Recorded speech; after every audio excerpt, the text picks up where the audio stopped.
Comprender plenamente a Jesús a lo largo de su paso por la vida humana ha sido, desde los primeros tiempos, una tarea compleja para muchas personas. No porque sus palabras carezcan de claridad, sino porque sus reacciones, sus gestos y su manera de relacionarse con los demás se sitúan en un nivel que a menudo desafía las expectativas humanas. Jesús no actuaba siguiendo los esquemas habituales del poder, del prestigio o de la lógica social dominante. Su forma de responder a cada situación estaba profundamente unida a una visión interior del ser humano y del sentido de la vida que muchas veces resultaba sorprendente o incluso desconcertante. Una de las dificultades para entender a Jesús se encuentra en la diversidad de sus actitudes ante las distintas realidades que encontraba en su camino. En algunos momentos se muestra lleno de ternura y compasión hacia quienes sufren. En otros, adopta un tono firme frente a la hipocresía o la injusticia.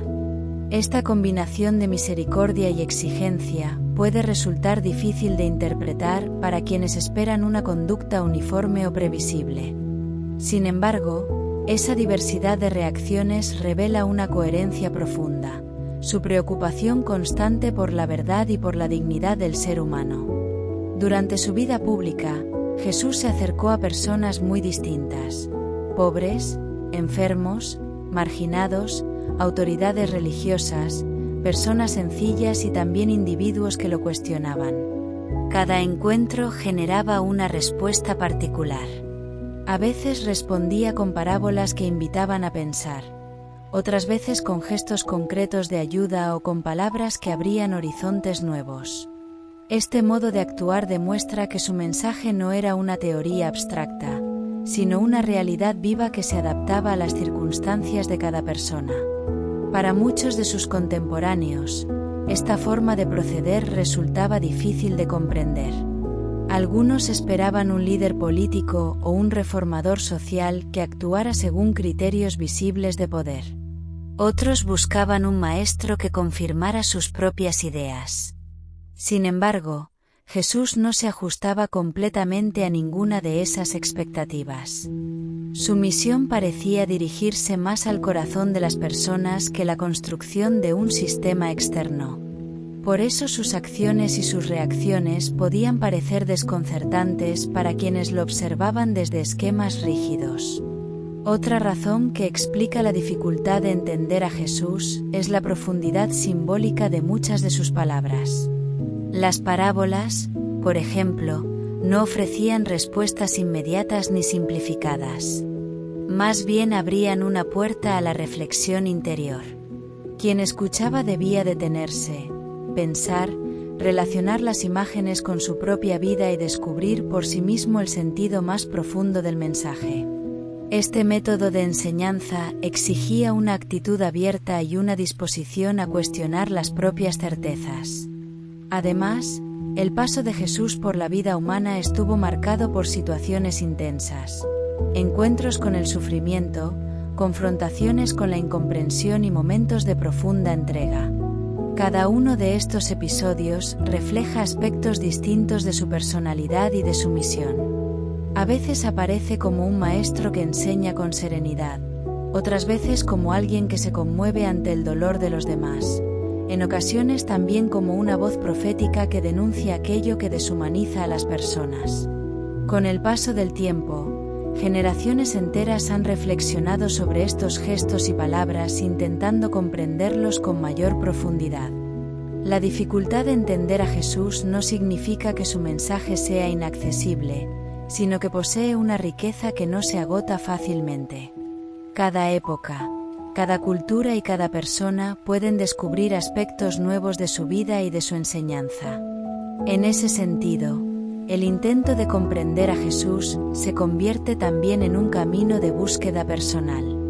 No se trata únicamente de analizar sus acciones desde fuera, sino de preguntarse qué significan esas acciones para la vida propia y para la manera de mirar a los demás. Sus reacciones frente al sufrimiento, a la injusticia, al perdón o a la esperanza invitan a reflexionar sobre cómo responderíamos nosotros ante esas mismas realidades. Por eso, La dificultad de entender a Jesús forma parte también del misterio de su figura. Su paso por la vida humana dejó una huella que sigue despertando preguntas, reflexiones y transformaciones interiores. Cada persona que se acerca a su historia encuentra un desafío: mirar más allá de las apariencias, abrir la mente y el corazón, y descubrir poco a poco el sentido profundo de sus palabras y de sus gestos a lo largo de su vida. Noticias sobre Jesús. Ecos que atraviesan la historia. Las noticias sobre Jesús no comenzaron en un estudio de televisión ni en una red social. Comenzaron en caminos polvorientos, en aldeas humildes, en conversaciones susurradas entre quienes habían presenciado algo que no sabían cómo explicar.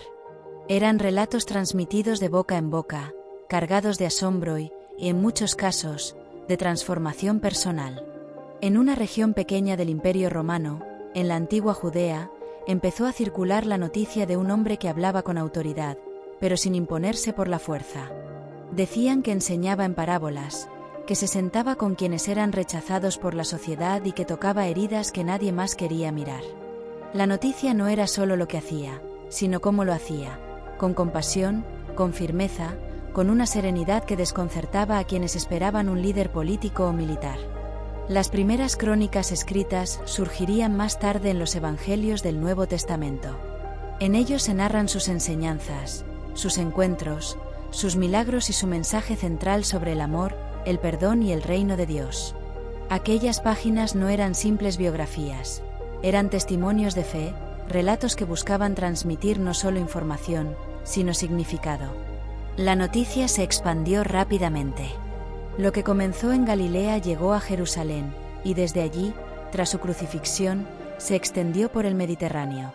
Sus seguidores afirmaban que había resucitado, y esa proclamación se convirtió en la noticia más impactante de su tiempo. Para algunos, era esperanza, para otros, escándalo, para las autoridades, una amenaza al orden establecido. Con el paso de los siglos, las noticias sobre Jesús se transformaron en tradiciones, liturgias, arte y pensamiento. Su figura inspiró a teólogos, filósofos, reformadores y también a críticos. Fue interpretado de múltiples maneras: maestro moral, profeta, Mesías, Hijo de Dios. En cada época, su mensaje fue leído a la luz de las preocupaciones del momento. En la Edad Media, su imagen dominaba catedrales y manuscritos iluminados. En el Renacimiento, artistas como Leonardo da Vinci o Miguel Ángel reinterpretaron visualmente los relatos evangélicos. En la era moderna, historiadores y académicos comenzaron a estudiar su figura desde perspectivas críticas, buscando comprender el contexto histórico en el que vivió. Las noticias sobre Jesús ya no eran solo religiosas, también eran objeto de investigación académica.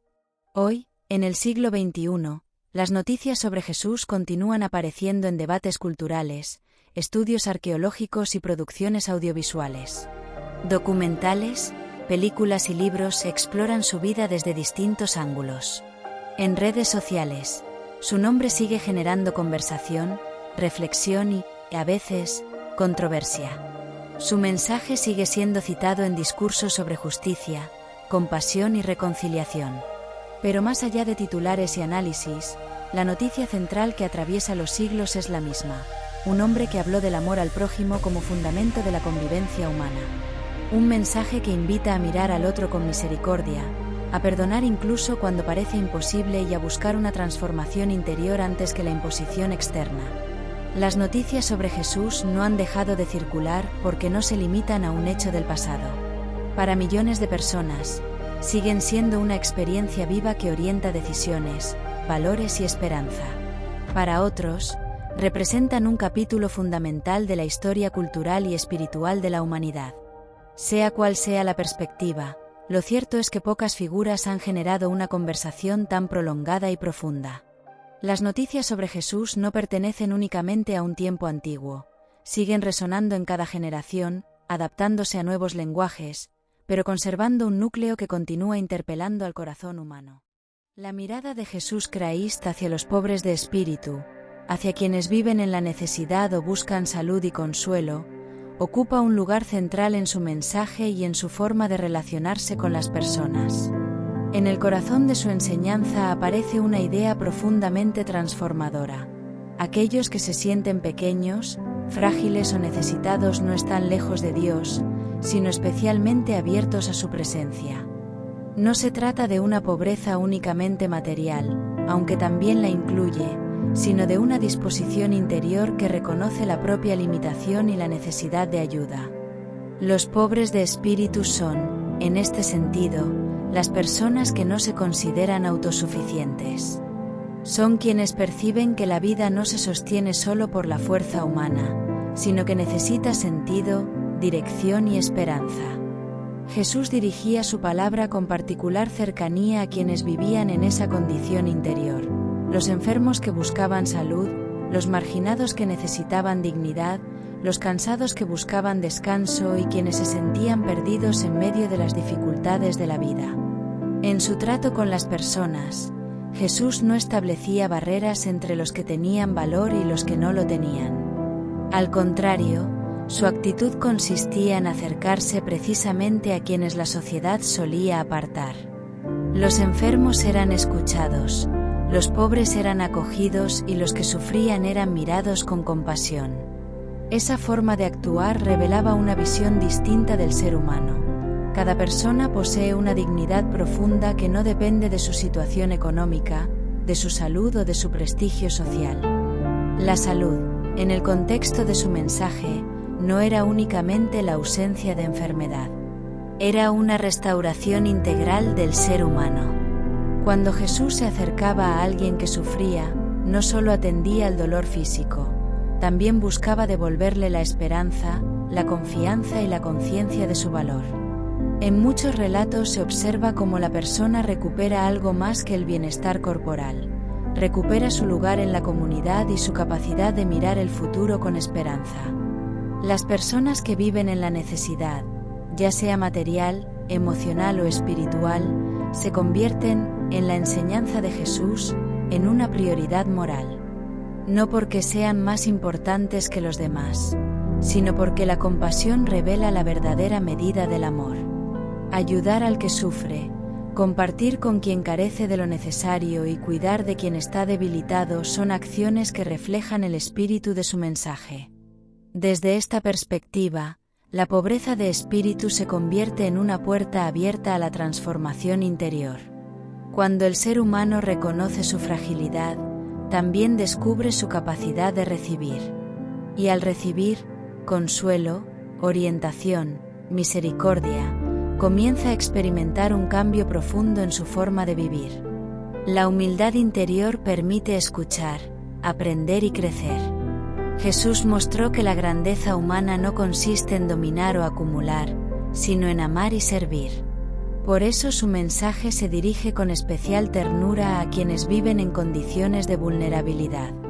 Allí donde hay enfermedad, necesidad o sufrimiento, su palabra introduce una esperanza, la posibilidad de una vida renovada, donde la dignidad del ser humano vuelve a levantarse. De esta manera, el encuentro entre Jesús y los pobres de espíritu se convierte en un espacio de restauración.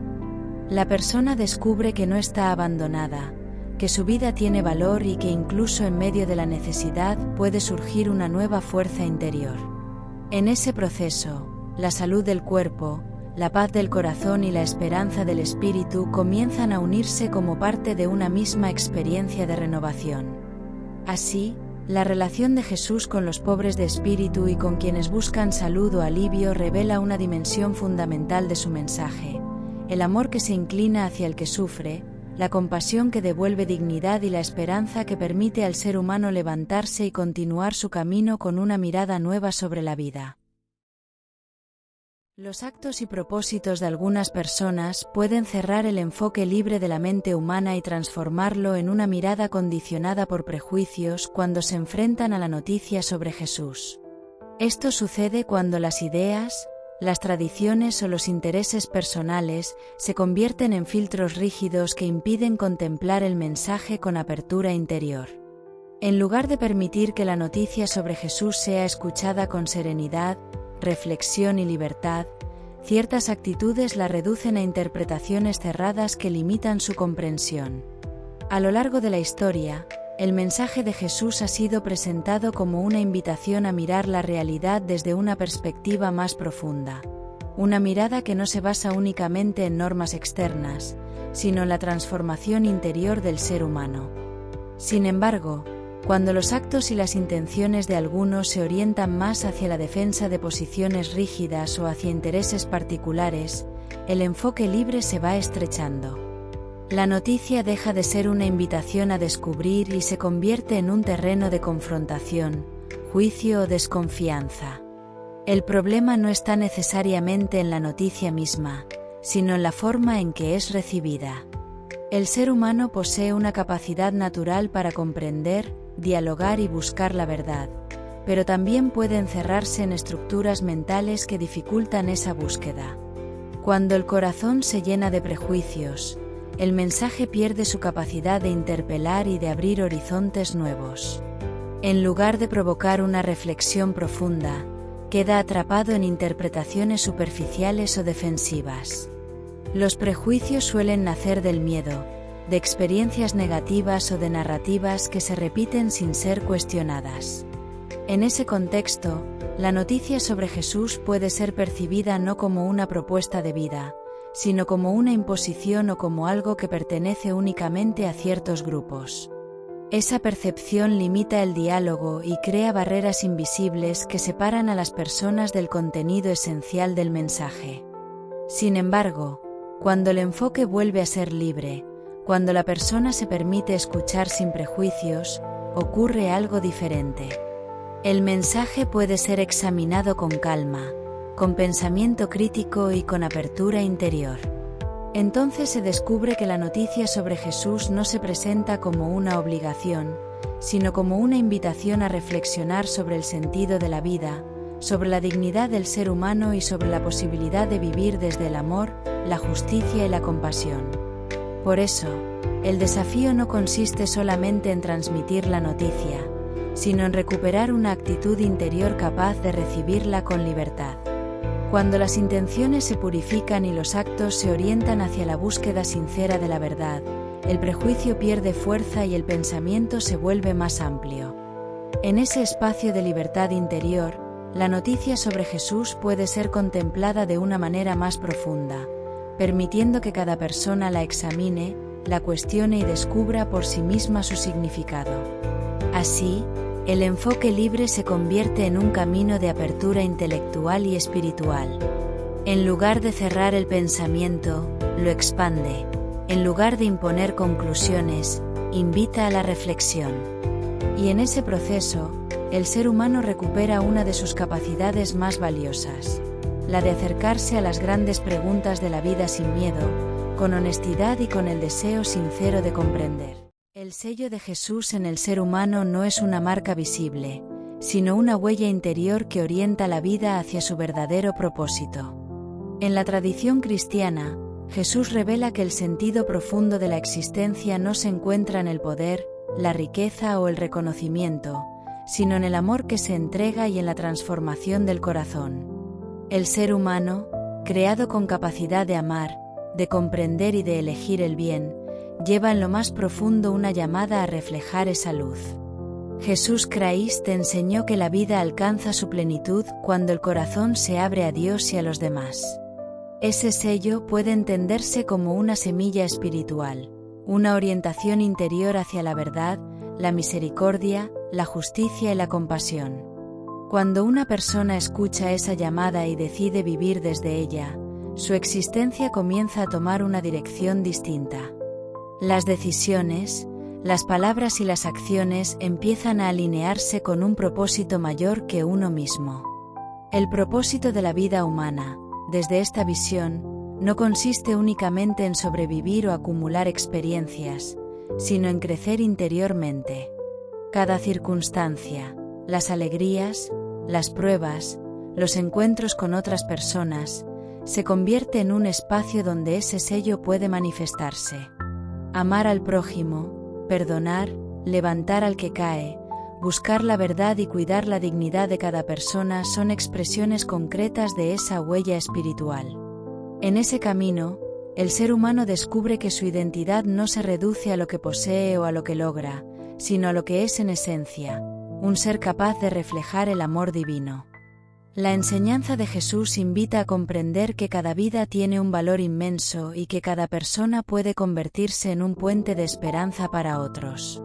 Por eso, el sello de Jesús puede interpretarse como una vocación interior, la llamada a vivir con sentido, a transformar el egoísmo en generosidad, la indiferencia en compasión y el miedo en confianza. Cuando una persona responde a esa llamada, su vida empieza a adquirir una coherencia profunda, y su existencia deja de ser solamente un recorrido individual para convertirse en una historia que ilumina a los demás. En última instancia, el propósito de la vida humana, visto a la luz de Jesús, es aprender a amar de una manera cada vez más plena. En ese amor se encuentra la verdadera libertad, la verdadera paz y la razón más profunda de existir. Cada día se convierte entonces en una oportunidad para hacer visible ese sello interior que, aunque invisible a los ojos, puede transformar el mundo a través de la vida de cada persona. La ceguera muy saciada de algunos por Dios no nace necesariamente de la maldad, sino de una saturación espiritual que termina anestesiando el corazón.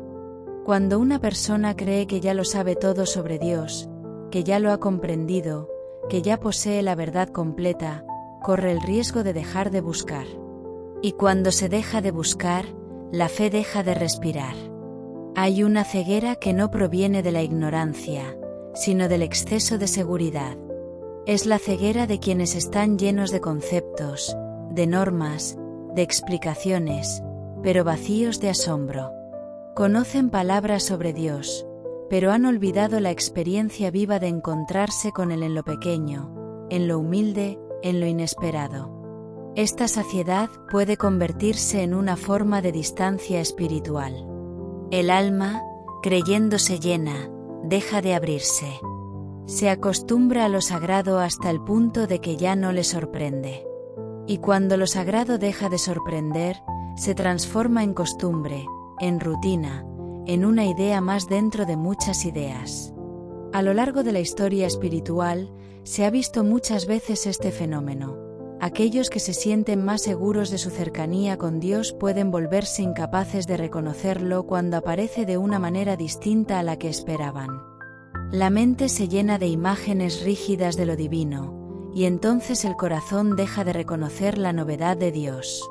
Por eso, muchas veces la verdadera apertura espiritual nace en los sencillos, en quienes todavía sienten hambre interior.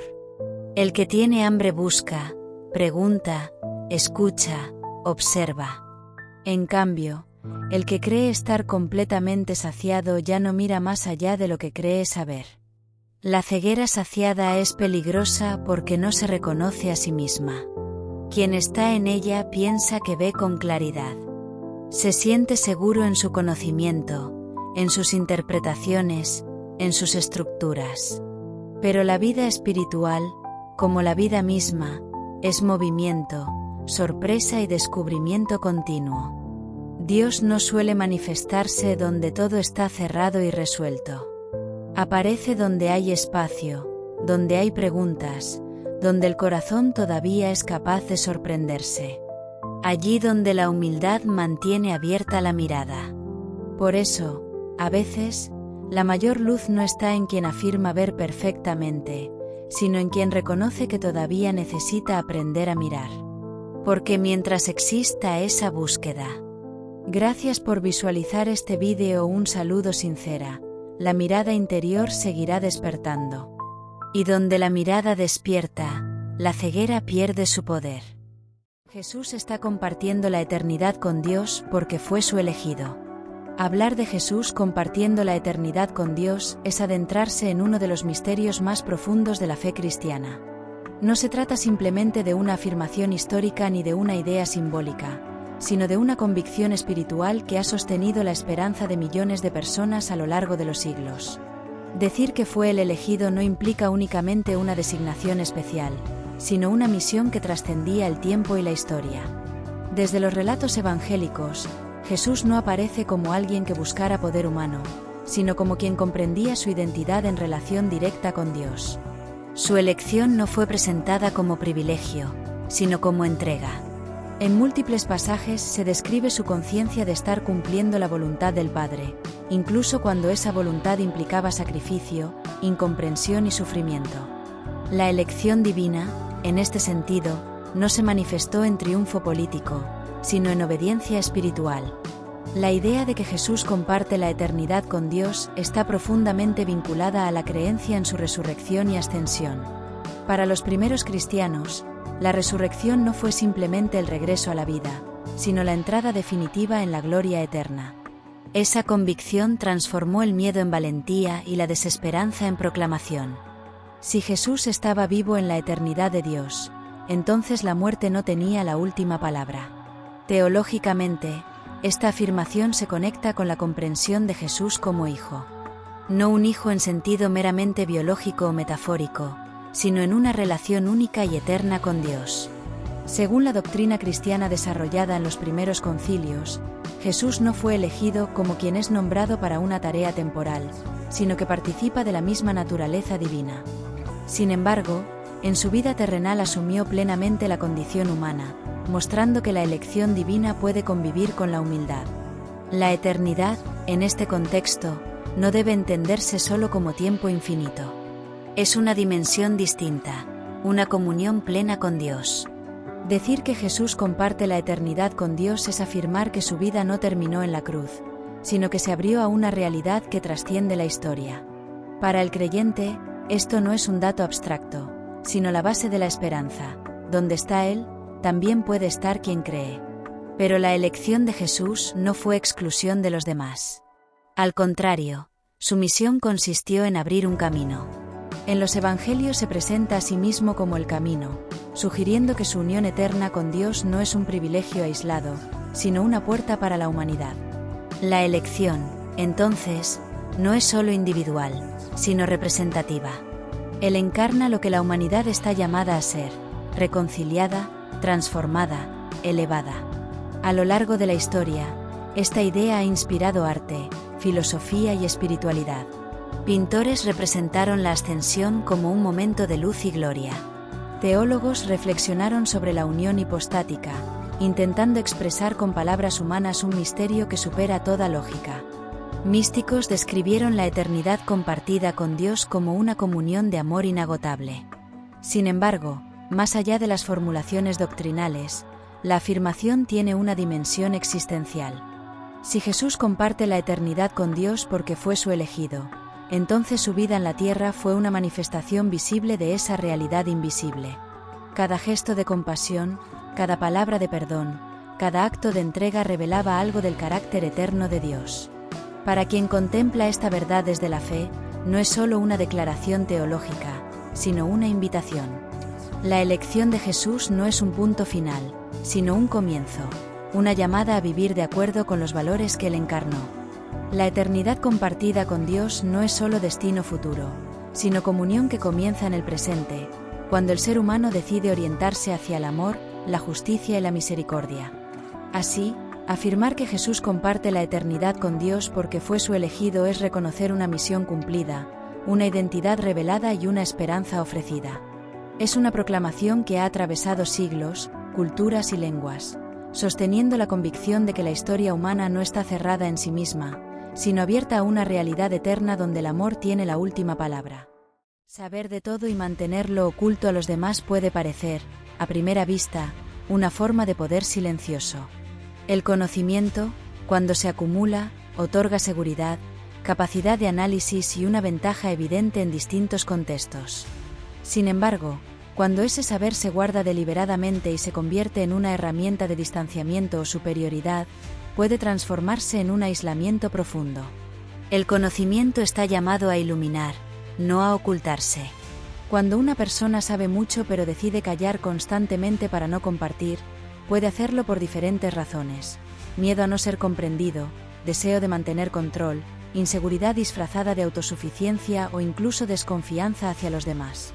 A veces se trata de una protección, otras veces, de una barrera invisible que impide la conexión auténtica.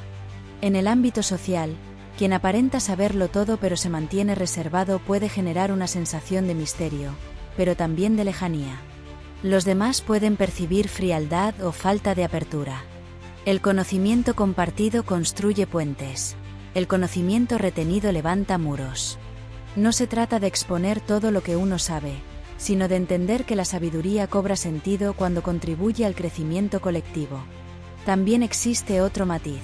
El deseo de saber de todo puede convertirse en una carga interna. La persona siente que debe tener respuesta para cada tema, que no puede mostrarse ignorante en ningún aspecto. Esto genera presión constante y una identidad basada en la competencia intelectual. En ese contexto, ocultar información puede ser una forma de proteger esa imagen. Reconocer que no se sabe todo, paradójicamente, libera más que fingir omnisciencia. Desde el punto de vista emocional, compartir conocimiento implica vulnerabilidad. Significa exponerse a que otros cuestionen, debatan o incluso refuten nuestras ideas. Guardarlo evita ese riesgo, pero también limita el intercambio enriquecedor que permite ampliar perspectivas. El crecimiento intelectual verdadero no ocurre en soledad absoluta, sino en diálogo. Además, cuando el saber se utiliza como mecanismo de control, guardando información para influir en decisiones o mantener ventaja, se rompe la ética de la transparencia. El conocimiento entonces deja de ser herramienta de evolución y se convierte en instrumento de manipulación. Esto erosiona la confianza, y sin confianza no hay relaciones sólidas ni comunidades sanas. La madurez intelectual consiste en comprender que saber no es acumular datos, sino comprender cuándo y cómo compartirlos. Hay momentos para el silencio prudente, pero también momentos en los que callar limita el bien común. La sabiduría no necesita exhibirse constantemente, pero tampoco debe esconderse por orgullo o temor. Saber de todo y ocultarlo puede dar una sensación momentánea de superioridad o protección, pero a largo plazo empobrece el intercambio humano. El conocimiento alcanza su verdadero valor cuando se convierte en luz compartida. Solo así deja de ser un tesoro encerrado y se transforma en una fuerza que construye, conecta y enriquece a todos. Sentirse culpable por los malos actos de otros es una carga emocional profunda que puede desgastar lentamente la paz interior. La culpa, en su esencia, es una señal moral que nos invita a reconocer nuestros propios errores y a corregirlos. Sin embargo, cuando esa culpa nace por decisiones, conductas o faltas que pertenecen a otras personas, deja de ser una herramienta de conciencia y se convierte en un peso injusto. Muchas veces esta culpa aparece en personas sensibles, empáticas o acostumbradas a asumir responsabilidades que no les corresponden. Creen que pudieron haber evitado lo sucedido, que debieron intervenir más, hablar antes o actuar diferente. En ese proceso mental, reconstruyen los hechos una y otra vez, buscando un punto donde todo pudo cambiar. Pero la realidad es que cada individuo es responsable de sus propias decisiones. Nadie puede controlar completamente la voluntad ajena. En el ámbito familiar, por ejemplo, es frecuente que un padre o una madre se sienta culpable por los errores de un hijo adulto, que un hermano cargue con la conducta destructiva de otro, o que una persona se responsabilice por las acciones dañinas de su pareja. Esta dinámica crea una distorsión. Se confunde el amor con la obligación de responder por lo que no depende de uno mismo. El afecto no implica asumir la autoría moral de los actos ajenos. Psicológicamente, esta culpa puede estar ligada a patrones aprendidos en la infancia. Quienes crecieron en entornos donde se les hacía responsables de emociones o conflictos familiares suelen desarrollar una tendencia a absorber culpas externas. Con el tiempo, este hábito se convierte en una reacción automática. Ante cualquier problema cercano, sienten que, de alguna forma, es su responsabilidad. Esta carga constante genera ansiedad, inseguridad y una sensación persistente de insuficiencia. También existe un componente social. En contextos donde se enfatiza excesivamente la responsabilidad colectiva sin distinguir límites personales, algunas personas pueden llegar a interiorizar culpas que no les corresponden. Aunque es cierto que vivimos en comunidad y nuestras acciones tienen impacto en otros, eso no significa que debamos asumir las decisiones morales individuales de quienes nos rodean. Liberarse de esta culpa indebida no significa volverse indiferente. Significa comprender los límites sanos de la responsabilidad. Podemos acompañar, aconsejar, apoyar y amar, pero no podemos decidir por los demás ni cargar con las consecuencias de sus elecciones. Reconocer esta frontera es un acto de madurez emocional. Aceptar que cada persona es dueña de sus actos permite recuperar la serenidad. La culpa legítima impulsa al cambio cuando hemos obrado mal. La culpa ilegítima, en cambio, paraliza y debilita. Aprender a distinguir entre ambas es fundamental para preservar la salud mental y la paz interior. Sentirse culpable por los malos actos de otros no es una muestra de bondad superior, sino muchas veces una señal de límites difusos. La verdadera fortaleza consiste en asumir lo propio y soltar lo ajeno. Solo así se puede vivir con responsabilidad auténtica, sin cargar cadenas que no nos pertenecen. Tomar la razón equivocada no es simplemente un error intelectual, es un obstáculo profundo para la paz, tanto en el ámbito personal como en las relaciones interpersonales y sociales. Cuando una persona se aferra a lo que cree correcto sin cuestionar sus propias percepciones, puede generar conflictos internos y externos que impiden la armonía. La mente humana tiene una tendencia natural a justificar sus opiniones, incluso cuando la evidencia demuestra lo contrario, y esta obstinación puede convertir una pequeña discrepancia en un conflicto mayor. A nivel personal, asumir que nuestra postura es indiscutiblemente correcta nos aleja de la introspección y de la comprensión de los demás. La paz interna surge cuando reconocemos la posibilidad de error y aceptamos la diversidad de perspectivas. Resistirse a esta aceptación genera tensiones, ansiedad y un estado constante de conflicto mental, porque el ser humano se ve atrapado en un ciclo de defensa y autoafirmación que nunca termina. Esta guerra interna se refleja en nuestro entorno. Quienes no encuentran equilibrio dentro de sí mismos tienden a proyectar sus conflictos hacia los demás. En la esfera social, tomar la razón equivocada puede escalar en disputas, polarización y hostilidad. Los desacuerdos, cuando se basan en convicciones inflexibles y no en el diálogo, se convierten en muros de separación. Históricamente, muchos conflictos, desde discusiones familiares hasta guerras ideológicas, han surgido de la certeza de estar en lo correcto sin considerar la validez del punto de vista ajeno. Esta imposibilidad de escuchar y aprender del otro impide la construcción de espacios de entendimiento y colaboración. La verdadera paz no depende de tener siempre la razón, sino de la humildad para reconocer nuestros límites y errores. Requiere la capacidad de cuestionar nuestras convicciones, de dialogar con empatía y de valorar la pluralidad de perspectivas. Tomar la razón equivocada, si se convierte en un hábito, bloquea estos procesos y mantiene a individuos y comunidades en un estado perpetuo de conflicto. Por eso, cultivar la apertura, la paciencia y la tolerancia no es solo un acto de cortesía, sino una necesidad fundamental para la convivencia pacífica. Aceptar que no siempre tenemos la razón no es una derrota, es un paso hacia la libertad emocional y la armonía colectiva. La paz no es la ausencia de discrepancias, sino la capacidad de manejarlas con sabiduría. Reconocer nuestras falencias y estar dispuesto a aprender del error es, en última instancia, lo que permite que la razón equivocada deje de ser un impedimento y se transforme en una oportunidad de crecimiento y reconciliación. La razón como impedimento de paz. La razón es uno de los mayores dones del ser humano. Gracias a ella analizamos, discernimos y tomamos decisiones. Sin embargo, cuando la razón se absolutiza y se convierte en el único criterio para interpretar la realidad, puede transformarse en un obstáculo para la paz interior y para la convivencia con los demás. Muchas veces creemos que tener la razón nos da autoridad moral. Nos aferramos a nuestras ideas, defendemos nuestras posturas y construimos argumentos sólidos para justificar nuestras acciones. Pero en ese proceso, podemos endurecer el corazón.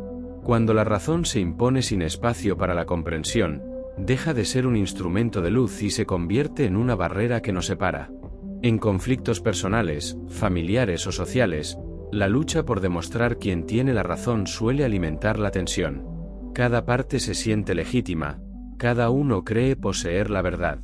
Sin embargo, la paz no nace necesariamente de ganar un argumento, sino de saber ceder, escuchar y reconocer que el otro también tiene una experiencia, una herida o una historia que lo condiciona. En el ámbito espiritual, la razón es valiosa, pero no suficiente. Hay realidades que superan el razonamiento puro. La fe, por ejemplo, no contradice la razón, pero la trasciende. Cuando la persona intenta comprenderlo todo únicamente desde la lógica, puede cerrarse a dimensiones más profundas como la confianza, la humildad o el abandono interior. La paz auténtica requiere equilibrio. No consiste en anular la razón, sino en integrarla con el corazón. La razón ordena, pero el amor armoniza. La razón analiza, pero la compasión reconcilia. Cuando ambas caminan juntas, se construye una paz sólida. Cuando la razón se impone sin empatía, puede generar frialdad, orgullo y distancia.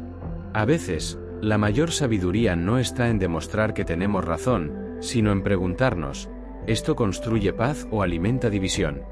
Renunciar a la necesidad constante de tener la última palabra puede abrir espacios de reconciliación y serenidad interior. La verdadera paz no es fruto de una victoria intelectual, sino de una disposición humilde que sabe escuchar, comprender y, cuando es necesario, perdonar. En ese equilibrio entre razón y corazón, el ser humano encuentra armonía consigo mismo y con los demás. Si sigues a Jesús, no te deje llevar por tus razones, deja que Él te lleve. Ahí va eso, mi experiencias vividas.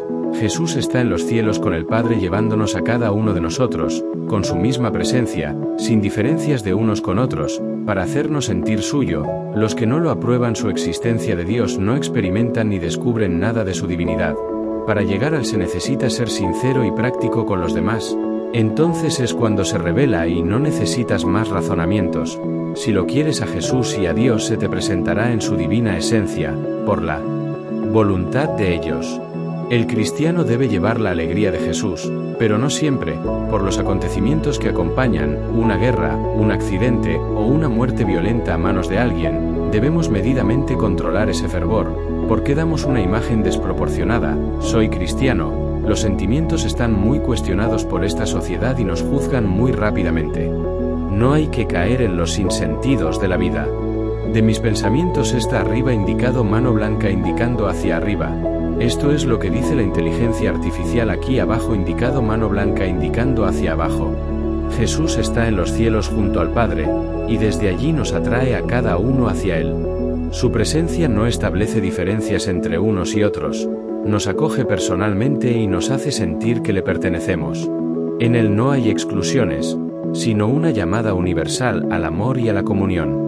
Quienes niegan o no aceptan la existencia de Dios difícilmente pueden experimentar o descubrir la profundidad de su divinidad, porque el conocimiento de Dios no es solo un razonamiento intelectual, sino una apertura del corazón. Para acercarse a Él es necesaria la sinceridad, la coherencia y la práctica del bien con los demás. La fe se vive en la autenticidad y en el amor concreto. Cuando el corazón se dispone con humildad y verdad, Dios se revela interiormente. Entonces la persona ya no necesita más argumentos para sostener su existencia, porque lo experimenta como presencia viva. Si amas a Jesús y buscas a Dios con honestidad, Él se manifiesta en tu vida según su voluntad, no como una imposición, sino como un encuentro que transforma. El cristiano está llamado a llevar en su interior y reflejar hacia los demás la alegría que nace de Jesús. No se trata de una alegría superficial ni de una emoción pasajera, sino de una esperanza profunda que brota de la fe. Sin embargo, esa alegría no siempre puede manifestarse de la misma manera en todos los contextos. Existen acontecimientos como la guerra, un accidente o una muerte violenta que generan dolor, duelo y desconcierto. En esos momentos, el cristiano no puede mostrarse con una expresión desmedida de entusiasmo, porque correría el riesgo de transmitir una imagen insensible o desconectada del sufrimiento humano. La alegría cristiana no es indiferencia ante el dolor, es una esperanza que convive con la compasión. Por eso, es necesario moderar el fervor exterior cuando las circunstancias exigen respeto, silencio y acompañamiento. No se trata de ocultar la fe, sino de vivirla con prudencia y empatía. Si proclamamos soy cristiano, debemos hacerlo mostrando equilibrio, humanidad y cercanía, evitando dar una imagen exagerada o fuera de lugar. La verdadera alegría cristiana sabe llorar con el que llora y sostener con serenidad al que sufre. Esa coherencia es la que da testimonio auténtico. Gracias por visualizar este contenido. Un saludo.